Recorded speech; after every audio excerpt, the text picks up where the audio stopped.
आज का बाइबल का वचन प्रेरित चरित अध्याय 9 वचन 31 से 42 और आज का सुसमाचार सन यूहन्ना के अनुसार अध्याय 6 वचन 60 से 69। प्रेरित चरित अध्याय 9 वचन 41 से 42। उस समय समस्त यहूदिया, गलीलिया तथा समारिया में कलीसिया को शांति मिली। उसका विकास होता जा रहा था और वह प्रभु पर श्रद्धा रखती हुई और पवित्र आत्मा की सांत्वना द्वारा बल प्राप्त करती हुई बराबर बढ़ती जाती थी। पेतरुस चारों ओर दौरा करते हुए किसी दिन लुदा में रहने वाली ईश्वर की प्रजा के यहाँ भी पहुँचा। वहाँ उसे एनेयास नामक अर्धांग रोगी मिला जो 8 वर्षों से बिस्तर पर पड़ा हुआ था। पेतरुस ने उससे कहा, एनेयास, ईसा मसीह तुमको स्वस्थ करते हैं। उठो और अपना बिस्तर स्वयं ठीक करो। और वह उसी क्षण उठ खड़ा हुआ।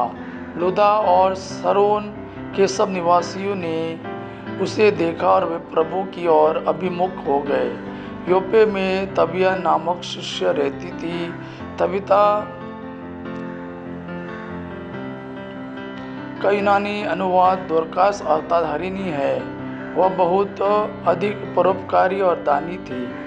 उन्हीं दिनों वह बीमार पड़ी और चल बसी। लोगों ने उसे नहलाकर अटारी पर लिटा दिया। लुदा योपे से दूर नहीं है और शिष्यों ने सुना था कि पेतरुस वहाँ है, इसलिए उन्होंने 2 आदमियों को भेजकर उससे यह अनुरोध किया कि आप तुरंत हमारे यहाँ आइए। पेतरुस उसी समय उनके साथ चल दिया। जब वह योपे पहुँचा तो लोग उसे उस अटारी पर ले गए। वहाँ सब विधवाएं रोती हुई उसके चारों ओर आ खड़ी हुई और वे कुर्ते और कपड़े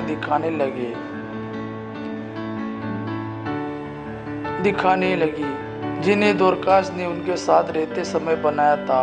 पेतरुस ने सबों को बाहर किया और घुटने टेक कर प्रार्थना की। इसके बाद वह शव की ओर मुड़कर बोला, तबीता उठो। उसने आंखें खोल दी और पेतरुस को देखकर वह उठ बैठी। पेतरुस ने हाथ बढ़ाकर उसे उठाया और विश्वासियों तथा विधवाओं को बुलाकर उसे जीता जागता उनके सामने उपस्थित कर दिया। यह बात योपे में फैल गई और बहुत से लोगों ने प्रभु में विश्वास किया। आज का सुसमाचार सन यूहन्ना के अनुसार अध्याय 6 वचन 60 से 69। उनके बहुत से शिष्यों ने सुना और कहा, यह तो कठोर शिक्षा है, इसे कौन मान सकता है? यह जानकर कि मेरे शिष्य इस पर बुनबुना रहे हैं, ईसा ने उनसे कहा, क्या तुम इसी से विचलित हो रहे हो? जब तुम मानव पुत्रों को वहाँ आरोहण करते देखोगे जहाँ वो पहले था, तो क्या कहोगे? आत्मा ही जीवन प्रदान करता है, मांस से कुछ लाभ नहीं होता। मैंने तुम्हें जो शिक्षा दी है वह आत्मा और जीवन है। फिर भी तुम लोगों में से अनेक विश्वास नहीं करते। ईसा तो प्रारंभ से ही यह जानते थे कि कौन विश्वास नहीं करते और कौन मेरे साथ विश्वासघात करेगा। उन्होंने कहा, इसलिए मैंने तुम लोगों से यह कहा कि कोई मेरे पास तब तक नहीं आ सकता जब तक उसे पिता से यह वरदान ना मिला हो। इसके बाद बहुत से शिष्य अलग हो गए और उन्होंने उनका साथ छोड़ दिया। इसलिए ईसा ने 12 से कहा, क्या तुम लोग भी चले जाना चाहते हो? सिमोन पेतरुस ने उन्हें उत्तर दिया, प्रभु, हम किसके पास जाए? आपके ही शब्दों में अनंत जीवन का संदेश है। हम विश्वास करते हैं और जानते हैं कि आप ईश्वर के भेजे हुए परम पावन पुरुष है। यह प्रभु का वाणी है। प्रभु को धन्यवाद। आबा पिता की महिमा और पुत्र यीशु का प्रेम आप पर सदा सर्वदा बना रहे। आमीन।